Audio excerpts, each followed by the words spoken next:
Good morning, good afternoon, good evening, whatever time it is, wherever you are, it is right now. You are right here. My name is Manuel, and it's my pleasure to welcome you. Today is day 20 of the show, and I have to congratulate you for making the best decision of the day to spend some time with me. Let's get started. I'm going to give you a little behind the scenes right now and let you know that I do not have any prepared remarks today. So bear with me. I'm going to be speaking basically off the cuff. But the topic that struck me as needing to be addressed today is one we have touched upon before, which is virtue signaling. Specifically, virtue signaling versus real moral conviction.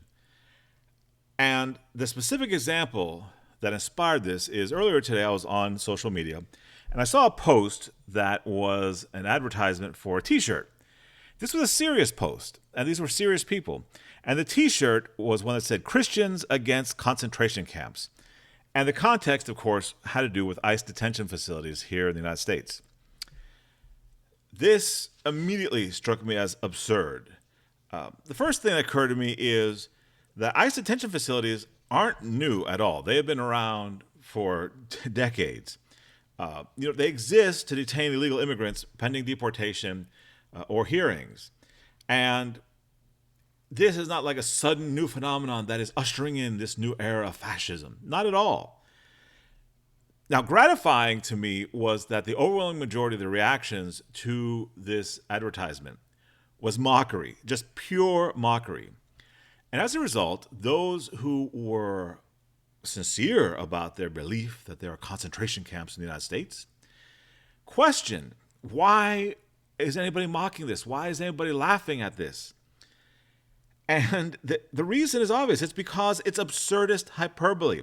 If you actually believed that there are real concentration camps in the United States, you would be storming the gates and liberating these concentration camps, not wearing t-shirts and virtue signaling online.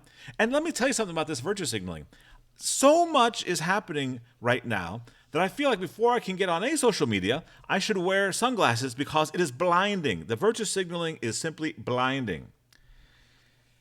So, if you honestly believe that there's an Auschwitz in Atlanta or a Treblinka in Toledo, then let's be honest. Wearing t-shirts and posting online, marching aimlessly in cities makes no moral sense. Because if you really believe this, you would take direct action. You would risk something, some personal sacrifice. Like I said, and I'm not suggesting this, by the way. Don't let anybody think that I'm suggesting this. You would storm the gates. So when we see what they're doing, which ultimately is nothing except, as I mentioned in a previous show, the idea of a large circle jerk, their behavior reveals they don't actually believe their own claim. Now, I can already imagine what some of the things are going to be said from their side. And so I want to preempt that, okay? Detention centers are definitely imperfect. They have real issues. They should be scrutinized because we as Americans want humane treatment for everybody. Just like American prisons have problems, though, and jails, it's not surprising that these exist also in detention centers. But notice that nobody goes around calling U.S. prisons Nazi concentration camps. The comparison itself turns out to be a lie. Where have these voices been over the decades when the same problems that exist in detention centers exist in our prison system? And I believe that both should be investigated, like I said, because as Americans, we do want humane treatment. But it tells me something when these people only care about the flavor of the month outrage. This whole comparison absolutely falls in on itself right away as far as I'm concerned. You see, in actual concentration camps, the types the Nazis had, there were no congressmen visiting. There were no surprise inspections. There weren't any hearings in Berlin at the Reichstag. There was no free press reporting on it daily. And there definitely weren't any public protests nearby. In fact, I doubt that you could have gotten within a mile of Auschwitz to protest without getting gunned down. Wearing a protest t-shirt without disappearing would have been unheard of in Nazi Germany. Let's talk more about this hypocrisy, all right? They like to throw out words like fascism and Gestapo and concentration camps. But like I said a moment ago, they're not out there protesting at the actual detention facilities. They're not storming the gates. They're not attempting to rescue people out there. Instead, you have mass marches far away from the detention centers. You have social media posts in the safety of their homes. And you have merchandise. Merchandise. Can you imagine back in the day of your grandparents and great-grandparents, somebody walking around with a T-shirt that said, "Liberate Auschwitz"? Come on.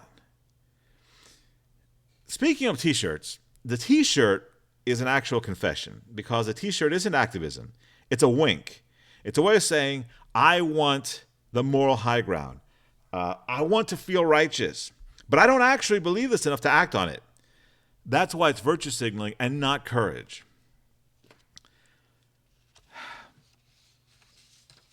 You know, let's do a reality check in our modern world, an international reality check. Would this shirt, for example, could you wear it in North Korea, in China, in Putin's Russia? In those countries, you have actual political prison camps. You have extermination camps, such as in China for the Uyghurs. Dissent is unheard of. It's obliterated immediately. The fact that you can wear the shirt, sell the shirt, post about the shirt, proves the claim that they make about our fascist Nazi system to be false. And for me, one of the worst parts about all this is the damage that it's causing our society. This rhetoric labels millions of Americans as Nazis and treats political disagreement as a moral evil. And the consequences destroys civil discourse. It makes our coexistence ultimately impossible, and it radicalizes people. This goes way beyond politics. This is poisoning society. And if what they were saying is true, I would support them. I would join them. I would applaud real resistance. If there were actual concentration camps, I would not be here telling you otherwise. But it isn't true. And they know it isn't true. If real concentration camps existed in the United States, you wouldn't watch them every single day on your phone. They wouldn't be live streamed. They wouldn't be debated openly. The visibility itself disproves the accusation.